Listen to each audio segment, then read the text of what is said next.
Welcome back to the channel. Today we're going to be discussing the use of limit straps on off-road vehicles that use CV axles, commonly referred to as side-by-side UTV vehicles. Limit straps are predominantly used in high-speed racing to prevent shock failures. However, the application that we want to focus on today is slow-speed rock crawling. In this mode, the shocks are not subjected to high loads from shock in travel impulses. The problem we want to deal with is when a wheel assembly suddenly experiences a high traction impulse while drooped, which generates a high torque in the CV joint and subsequently leads to an overload. This can occur in several situations. While drooped, the wheel can bind up in an undercut or can be pressed up against a vertical obstacle. Both cases can generate high traction torques that exceed the CV joint's ability to carry when at high angles. This often results in a broken CV joint. We need to understand why this occurs. Let's look at how a CV joint operates to see why large angles and high torques are not compatible.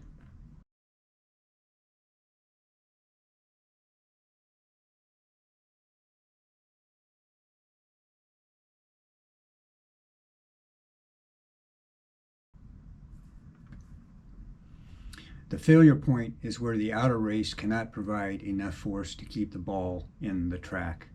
This is due to the race's long moment arm, which flexes too much under high torque, thereby letting the ball jump out of the track. This problem increases with increased angles. Let's look at a nominal chart of max torque versus CV angle. Again, this is not accurate data, it's only nominal. As you can see, the higher the CV angle, the less torque the axle can deliver without braking. Given a constant coefficient of friction, the max torque a wheel is able to convert to traction is directly related to weight on wheel. Let's look at some of the equations. Traction equals weight times the coefficient of friction, and torque equals the traction force times the radius of the tire. The chassis floats on the suspension springs. The more a suspension spring is compressed, the higher the weight on wheel, and vice versa. What this tells us is that when the CV angle increases due to suspension spring extension, the CV max torque allowable is decreasing, but at the same time, the amount of traction torque that the wheel can generate is also decreasing. This situation generally prevents a CV joint from being overloaded, but overload does occur when the wheel is trapped in an undercut or pressed against a vertical obstacle while drooped, thereby significantly increasing its traction. The wheel torque will then exceed the torque of the CV joint, so our design goal is to use limit straps to prevent excessive droop angles and broken axles. The problem is further compounded with the front tires due to steering angle, which increases the overall CV angle that the CV joint experiences. However, this angle increase is small and not a significant factor. Axle life is also reduced proportional to the time spent out of a 0-degree setting.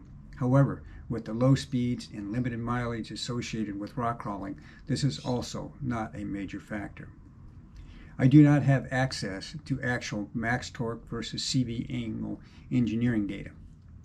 I'm making a swag and estimating that the maximum allowable CV angle should be limited to 25 degrees or less.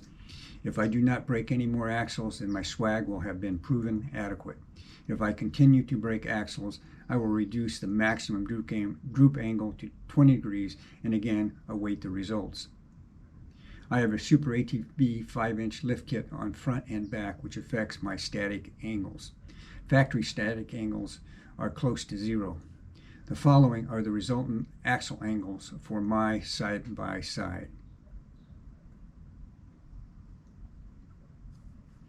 As you can see, I limited the max droop angle to about 25 degrees. I need to explain the compressed angle datum. The compressed angle was measured when the right rear tire was raised until the left rear tire came completely off the pavement. This also compressed the left front suspension, as well as lifting the right front tire off the pavement. Both the right front and left rear suspensions were fully suspended on the limit straps in this configuration. Both the left front and right rear tires are experiencing close to the maximum weight they will ever be subjected to. That means they are capable of delivering the maximum amount of traction while the axle angle is near zero, which is where it can handle the largest torque. The right front and left rear tires are providing no traction in this case. This occurred at a cross chassis angle of 12 degrees with rear springs of 200 pounds per inch. The ideal configuration would be for a rear spring that nearly fully compresses in this configuration, which will result in significantly more articulation. A spring with a K-factor of 160 pounds per inch would be ideal. Unfortunately, I have not been able to source one. If you crawl, strap limiters are absolutely necessary on the front suspension assemblies due to the adverse steering geometries when drooped. If you do not restrict the droop, you will tear up your rack and pinion mounts in short order, even with steering stabilizers. Let's look at the math and see how big of a problem this is. The axial droop angle and the steering rod angle are almost identical. So we have the moment equals the sine of the droop angle times the steering force times x, and in our configuration x is 0.75 feet occurs when in a max turn. It's the distance from the steering knuckle to the steering line. And you can see the results of the calculation. The table depicts the worst loading condition and a nominal steering load of 200 pounds, simulating one tire hitting a rock. The limit strap reduced the potential moment by 30%.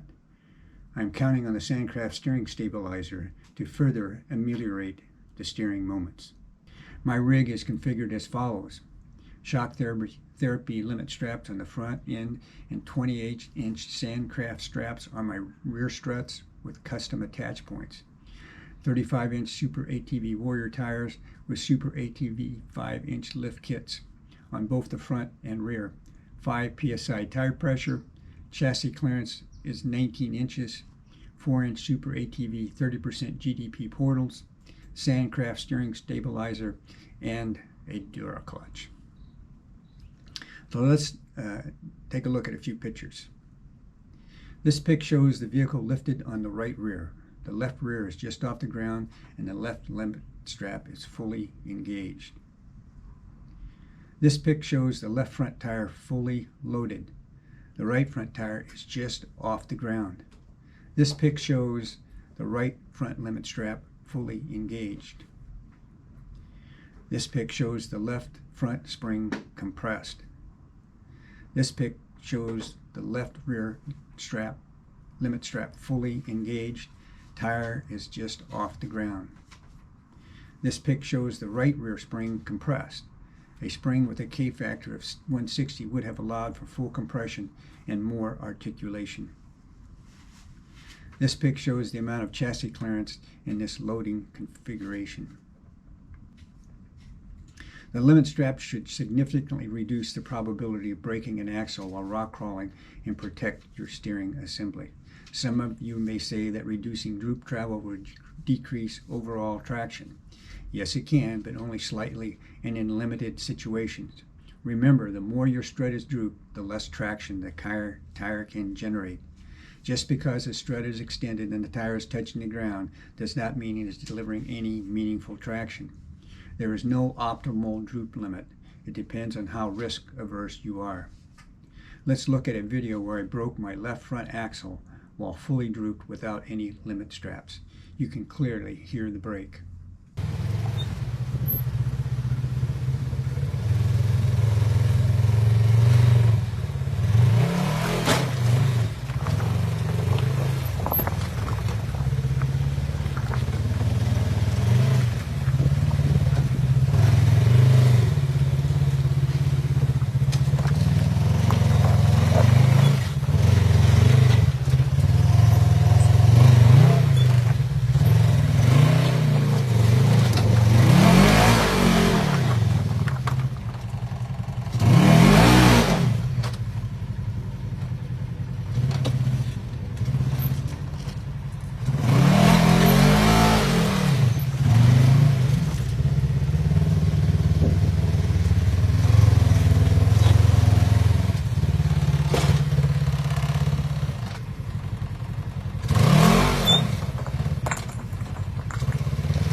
fell off to the left of the line I wanted and wound up in a high center situation on my left side.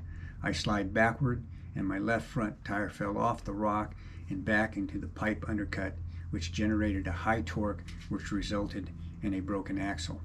Let's look at it again in slow-mo.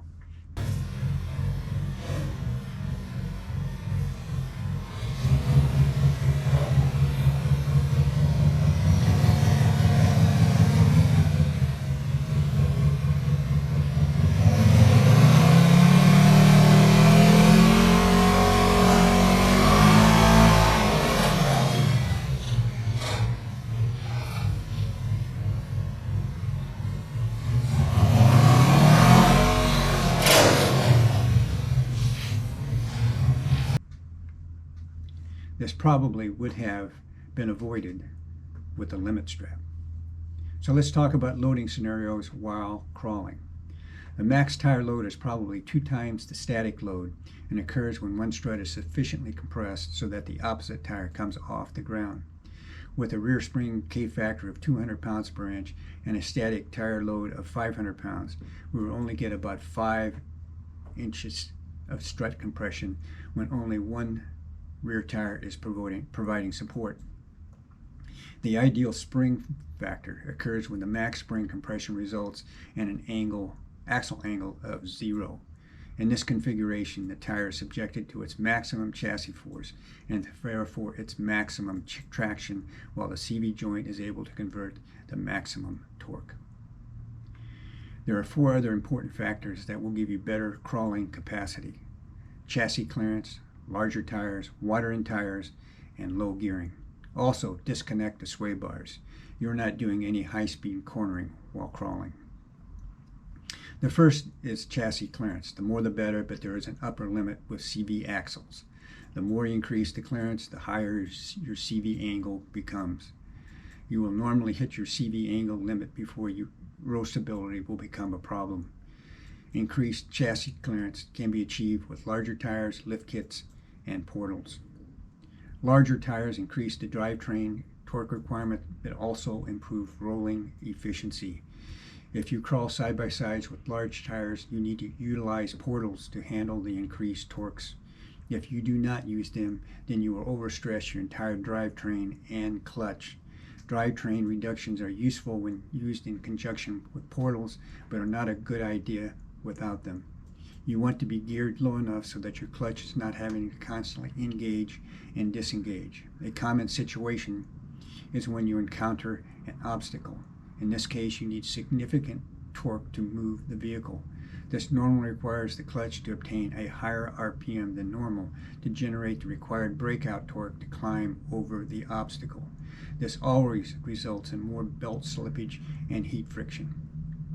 I would recommend the DuraClutch. The belt is always engaged and at a much lower mechanical advantage on the low end. Read built-in granny gear, and the clutch has ceramic engagement pads. You will not be burning up belts with this clutch. Do not underestimate the advantage of water in your tires. In side-by-sides, the front ends are notoriously very light. Putting water in your front tires will greatly increase your overall traction and ability to climb over ledges.